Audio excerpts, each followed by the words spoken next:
പ്രതിഷേധങ്ങൾക്കിടെ Kottayam medical കോളേജിൽ കെട്ടിടം തകർന്നു വീണ് മരിച്ച ബിന്ദുവിന്റെ വീട് സന്ദർശിച്ച് ആരോഗ്യമന്ത്രി വീണ ജോർജ്.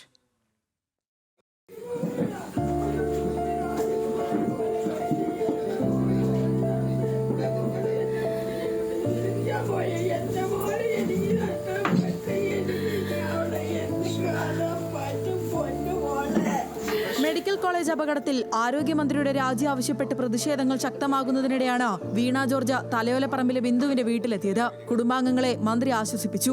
മകന് സ്ഥിരം ജോലി നൽകണമെന്ന ആവശ്യം കുടുംബം മന്ത്രിക്ക് മുന്നിൽ വെച്ചു. മകൾ നവമിയുടെ ചികിത്സയ്ക്കുള്ള ക്രമീകരണങ്ങൾ മെഡിക്കൽ കോളേജിൽ പൂർത്തിയാക്കിയെന്നും സർക്കാർ ബിന്ദുവിന്റെ കുടുംബത്തിനൊപ്പമാണെന്നും മന്ത്രി വീണ ജോർജ് പറഞ്ഞു.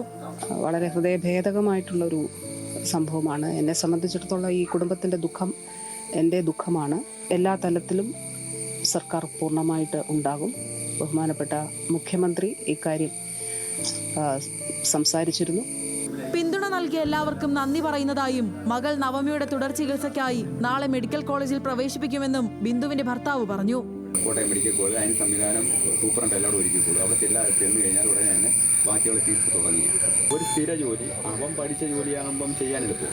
അതേ ഞാൻ പറഞ്ഞുള്ളൂ. അപ്പം ബാക്കിയുള്ള കാര്യങ്ങളൊക്കെ അവിടെ തീരുമാനിച്ചോളൂ. മുഖ്യമന്ത്രിയായിട്ട് ആലോചിച്ച് ചെയ്തു. അതേസമയം മുടങ്ങിക്കിടന്ന ശസ്ത്രക്രിയകൾ നാളെ മുതൽ പുനരാരംഭിക്കുമെന്ന് Kottayam medical college superintendent doctor T K Jayakumar അറിയിച്ചു. തന്നെ വിമർശിക്കുന്നവരോടും പിന്തുണയ്ക്കുന്നവരോടും സന്തോഷം മാത്രമാണ് പങ്കുവെക്കാനുള്ളതെന്നും ജയകുമാർ. പിന്തുണയ്ക്കുന്നവരുടെ സന്തോഷം, ക്രിറ്റിസൈസ് ചെയ്യുന്നവരുടെ സന്തോഷം. ക്രിറ്റിസൈസ് ചെയ്യുന്നവർ ചിലപ്പോൾ നമ്മളെ പാഠങ്ങൾ പഠിപ്പിക്കും, ഇരുത്തി ചിന്തിപ്പിക്കും. പിന്തുണയ്ക്കുന്നവർ നമ്മളെ സഹായിക്കുന്നുണ്ട്. ഒരു പ്രൊഫഷണൽ എന്നുള്ള നിലയിൽ, ഒരു ഡോക്ടർ എന്നുള്ള നിലയിൽ എൻ്റെ ജോലി ഈ ആശുപത്രിയും ഇതിൻ്റെ കാര്യങ്ങളും നോക്കുക എന്നുള്ളതാണ്. അത് ചെയ്യാമെന്ന് മാത്രമേ ഞാൻ ആലോചിക്കുന്നുള്ളൂ. ബാക്കിയുള്ള വിവാദങ്ങളെ ഞാനൊന്നും നോക്കാറില്ല.